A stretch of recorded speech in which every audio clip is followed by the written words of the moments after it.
Hello everyone, welcome to career information. तो IDBI का PG DBF के लिए post graduate diploma in banking and finance course के लिए जो एग्ज़ाम होना था असिस्टेंट मैनेजर पोस्ट के लिए, वो एग्ज़ाम ख़त्म हो चुका है आज का। तो इस वीडियो में मैं आपको रिव्यूज़ बताऊंगा। बहुत से बच्चों से मैंने रिव्यूज़ लिए और उसके हिसाब से मैं आपको कुछ एक्सपेक्टेड कट ऑफ बताऊंगा। उसके बाद में एग्ज़ाम एनालिसिस कंप्लीट डिटेल्ड कि कैसा एग्ज़ाम था, सेक्शन वाइज कितना कट ऑफ हो सकता है और टेंटेटिवली एग्ज़ाम कैसा था।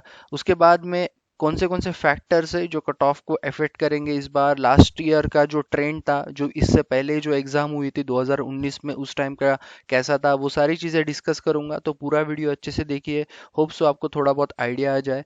तो जो कट ऑफ फैक्ट अभी जो डिपेंड करता है मोस्टली, वो आपका लेवल ऑफ द एग्ज़ाम होता है, क्योंकि आप हर साल उसको कंपेयर नहीं कर सकते हो कट ऑफ से। तो आपका लेवल जो इस बार का था वो मॉडरेट टू डिफ़िकल्ट लेवल का था।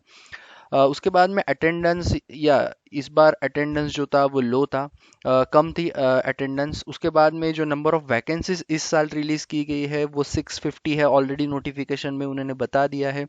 लास्ट ईयर जो लास्ट जब एग्ज़ाम हुआ था ये, तो 600 वैकेंसीज थी, तो 50 वैकेंसीज ज़्यादा है। उसके बाद में प्रीवियस ईयर्स के ट्रेंड्स क्या थे कट ऑफ के, क्योंकि वो भी मैटर करता है कि मतलब आपको ये शो हो जाता है कि कितना एक गुड और सेफ अटेम्प्ट हो सकता है प्रीवियस कट ऑफ से।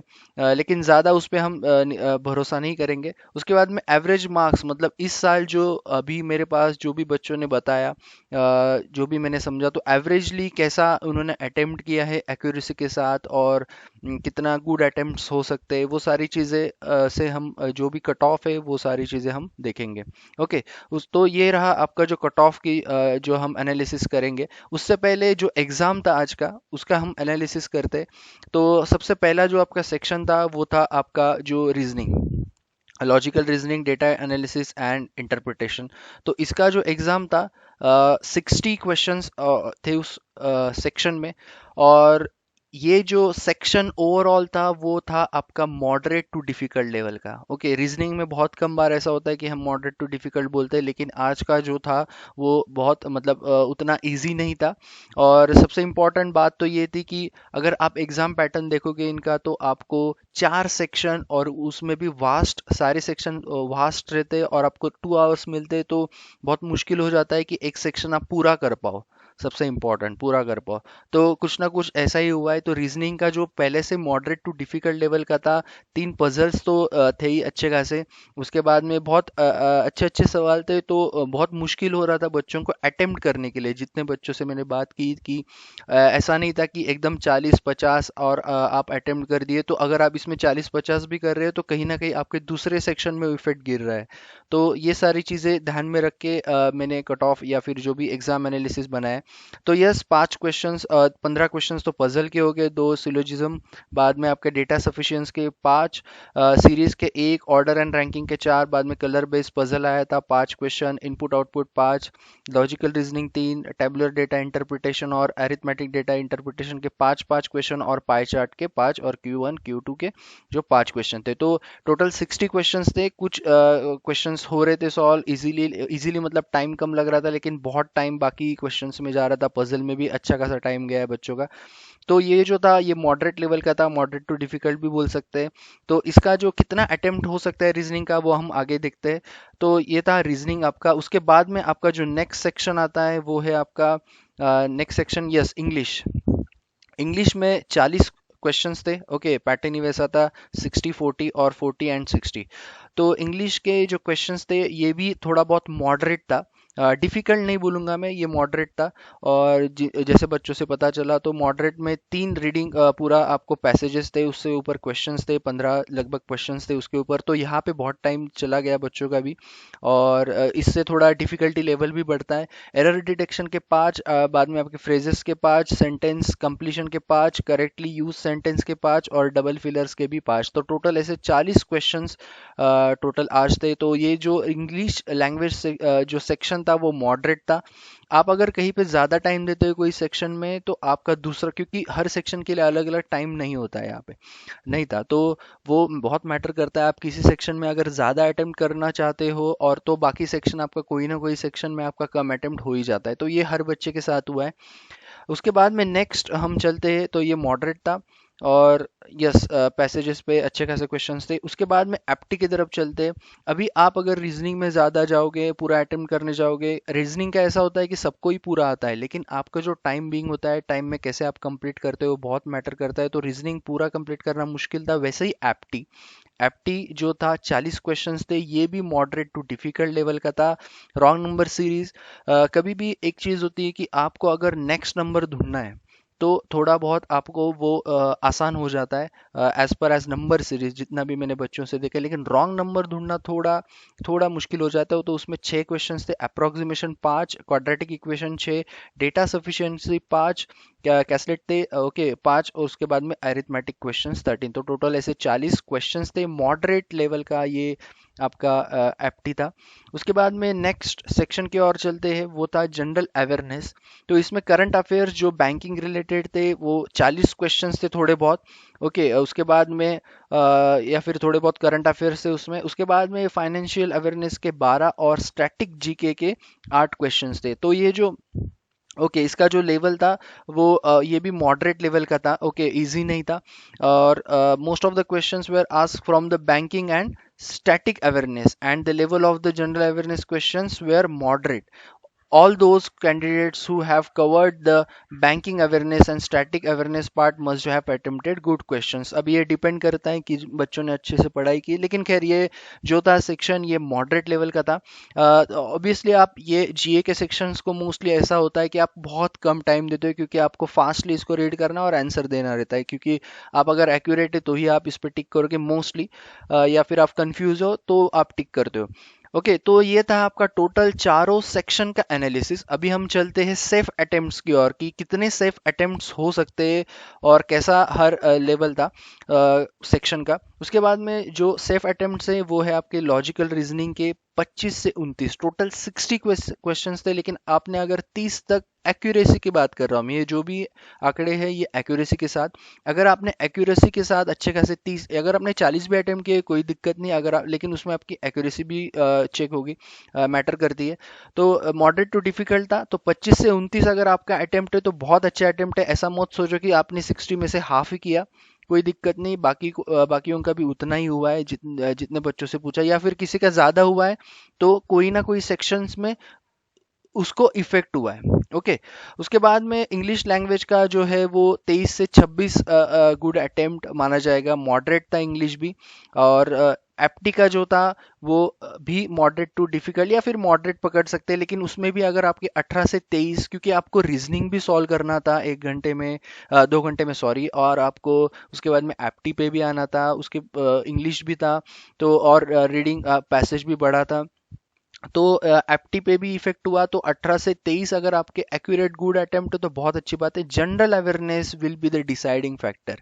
क्योंकि डिसाइडिंग फैक्टर में इसलिए कहूँगा क्योंकि आप अगर टाइम मैनेज करते हो, जो भी बहुत अच्छे हैं एप्टी रीजनिंग में, इंग्लिश में उन्होंने टाइम मैनेज किया, लेकिन जनरल अवेयरनेस अगर आपका थोड़ा बहुत कम है तो आपका थोड़ा मतलब मार्क्स कम हो सकते हैं। तो आपको बाकी जो जो सेक्शन है उसमें बहुत अच्छे अटेम्प्ट्स करने पड़ेंगे। ओके तो जनरल अवेयरनेस, लेकिन जिन लोगों ने थोड़ा बहुत अच्छे से पढ़ाई की है, तो अगर आपको हाफ आ रहे 60 में से, आपको एटलीस्ट 25 से 30 क्वेश्चंस एक्यूरेसी के साथ आ रहे, तो भी आप अच्छे अटेम्प्ट्स में हो।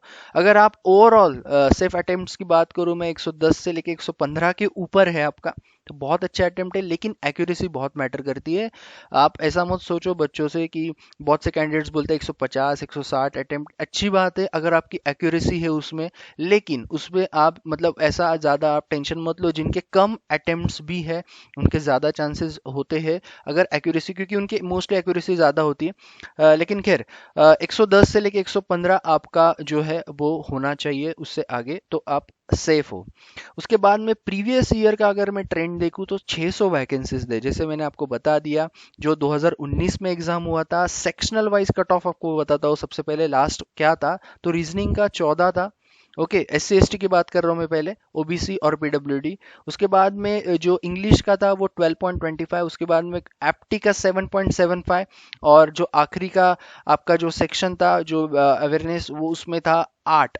ओके, उसके बाद में वैसे ही अगर यूआर और ईडब्ल्यूएस की बात करें तो 20 मार्क्स लगभग लॉजिकल रीजनिंग का कट ऑफ था, सेक्शनल इंग्लिश का था 16 और एप्टी का 11.75 और जो आपका अवेयरनेस का था वो था आपका 13।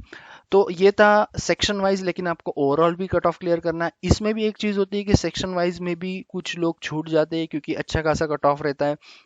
अवेयरनेस की अगर हम बात करें, जो लोग मतलब ज़्यादा अवेयरनेस ये इसके बारे में नहीं पढ़ते हैं, अवेयरनेस मतलब जीके में जिनका थोड़ा बहुत हाथ ढीला होता है। नेक्स्ट जो आपका ओवरऑल कट ऑफ था लास्ट ईयर, अभी यहाँ पे ऐसा होता है कि मेरिट लिस्ट भी लगती है और वेटिंग लिस्ट भी लगती है।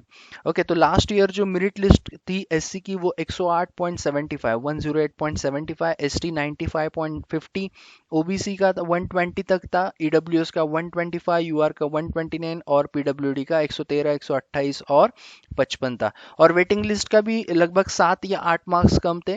101 था एससी का, एसटी में 85, ओबीसी में 114, ईडब्ल्यूएस 118, ओपन का 118 और पीडब्ल्यूडी 52, 100 एंड 109, 109। ओके, तो ऐसा कट ऑफ था प्रीवियस। ओके, तो ज़्यादा हम इस पे नहीं निर्भर करेंगे। जैसे मैंने आपको बोला कि हर टाइम एग्जाम लेवल अलग होते हैं, कैंडिडेट्स अलग होते हैं, अटेंडेंस अलग होती है, वैकेंसीज अलग होती है, तो सारी चीज़ें बहुत अलग होती है। लेकिन हाँ, आप इतना सोच सकते हो कि आपको जब आप पेपर अटेम्प्ट करने जाते हो तो आप मोस्टली ये चीज़ चेक करके जाते हो कि कितने लोगों ने मतलब कितना मार्क्स लिए थे बच्चों ने लास्ट ईयर के। ओके, तो सारी चीज़ें मिला के जो एक्सपेक्टेड कट ऑफ हो सकता है ये साल का, वो हो सकता है आपका इस प्रकार। सबसे पहली बात तो जनरल कैटेगरी का 114 से लेके 118 तक, ओबीसी का 108 से लेके 112 तक, एससी का 98 से लेके 102, उसके बाद में एसटी का 88 से लेके 92 और ईडब्ल्यूएस का 112 से लेके 115 तक कट ऑफ रह सकता है। सेक्शन वाइज की बात करूंगा तो कुछ सेक्शंस बहुत हार्ड थे इस बार लास्ट ईयर से कंपेयर करें तो लॉजिकल रीजनिंग एससी एसटी के लिए 11 से 12 हो सकता है सेक्शन वाइज, इंग्लिश में 8 से 9 और एप्टी में 5 से 6, और आपका जो बैंकिंग अवेयरनेस है उसमें हो सकता है, जनरल अवेयरनेस उसमें हो सकता है 6 से 7। ईडब्ल्यूएस और जनरल की बात करें तो एलआर जो लॉजिकल रीजनिंग है उसमें 17 से 18, जो लास्ट टाइम 20 था। इंग्लिश लैंग्वेज 13 से 14, एप्टी का 9 से 10 और जो आपका जनरल अवेयरनेस है उसका भी 9 से 10 हो सकता है कट ऑफ। ओके, तो ये सारी चीज़ें बाद में इस बार भी वेट लिस्ट लगता है, हर टाइम उनका वेट लिस्ट कट ऑफ लगता है। तो जो भी कट ऑफ यहाँ पे मैंने टेंटेटिवली बताया है तो उसमें आप -7 या -8 पकड़ के चलो, उतना वेट लिस्ट के लिए रहेगा। ओके, अगर किसी का प्रॉब्लम आता है तो जो वेटिंग लिस्ट का बच्चे को लिया जाएगा, तो -7 या -8 तक आप पकड़ सकते हो। अगर जनरल का 114 से 118 है तो रह सकता है, तो इसका भी 104 से लेके 107 तक या वगैरह आपको 107 से लेके 110 तक भी आपका रह सकता है वेटिंग लिस्ट का। खैर वो तो वेटिंग लिस्ट की बात है। ओके, उसके बाद में अभी सिलेक्शन प्रोसेस कैसा है, तो बहुत इंपॉर्टेंट चीज़ ये है कि ऑनलाइन टेस्ट जो लोग वो क्लियर करेंगे, यस पीआई होगा, पर्सनल इंटरव्यू होगा। यहाँ पे एक चीज़ उन्होंने नहीं बताई है कि उनका जो नोटिफिकेशन है उन्होंने बताया कि adequate number of candidates in each category as decided by the bank will be called for a interview. During interview the candidates will have to option Hindi और इंग्लिश, तो आप इंटरव्यू हिंदी में भी दे सकते हैं या इंग्लिश में भी, आपको चूज करना है। Applicants qualifying the personal interview shall be consider for final short listing. Okay, तो आपका जो फाइनल सिलेक्शन होगा मतलब इंटरव्यू के बाद वो किस पे होगा, तो आपका base on the applicants marks in interview online test. Okay, उसके बाद खैर ये दो बहुत इंपॉर्टेंट चीज़ है क्योंकि आपका ऑनलाइन टेस्ट में भी मार्क्स अच्छे चाहिए। तो इसको जो बेनिफिट मतलब ऐसा नहीं कि आप कट ऑफ क्लियर कर दिया और आपका हो गया। मोस्टली जिनका कट ऑफ के बाद ज़्यादा मार्क्स होते हैं, ज़्यादा गैप होता है, ज़्यादा मार्क्स होते हैं, तो उनका चांसेस ज़्यादा होते हैं क्योंकि इंटरव्यू में उनको एवरेज तक भी परफॉर्म किया तो उनका होने के चांसेस होते हैं। उसके बाद में यस मेडिकल वो तो होता ही है सबका, and subject to fulfilment of all the eligibility criteria with regard to age and qualification successful completion of course award. Okay, तो उसके बाद जैसे उन्होंने पहले ही बता दिया है कि आपका 1 साल का कोर्स रहता है, स्टाइपेंड मिलता है, उसके बाद ग्रेड ए, तो वो सारी चीज़ें होती है। 9 महीने तक आपको अलग स्टाइपेंड मिलता है, उसके बाद 3 महीने तक आपको अलग स्टाइपेंड मिलता है। ओके, तो ये सारी खैर आगे की बातें हैं। तो यस, एक्सपेक्टेड कट ऑफ इतने रहने की इस बार चांसेस है। पेपर थोड़ा मॉडरेट टू डिफिकल्ट लेवल का ही था, जिन जिन मतलब बहुत से बच्चों से मैंने जो रिव्यूज़ लिया ओके सो जो भी आगे के अपडेट्स आएंगे आपको ये चैनल पे मिल जाएंगे, या फिर जो भी नए notification recruitment private government sector के आएंगे आपको ये चैनल पे मिल जाएंगे। बहुत सारे ऑलरेडी मैंने पोस्ट कर दिए, तो जाके चेक करो, अगर आप एलिजिबल है तो अप्लाई करो। सब्सक्राइब करना मत भूलना चैनल को, ताकि जो भी नई चीज़ें आएंगी आपको इंटीमेट यहाँ पे मैं कर दूंगा। Okay so thank you all and all the best.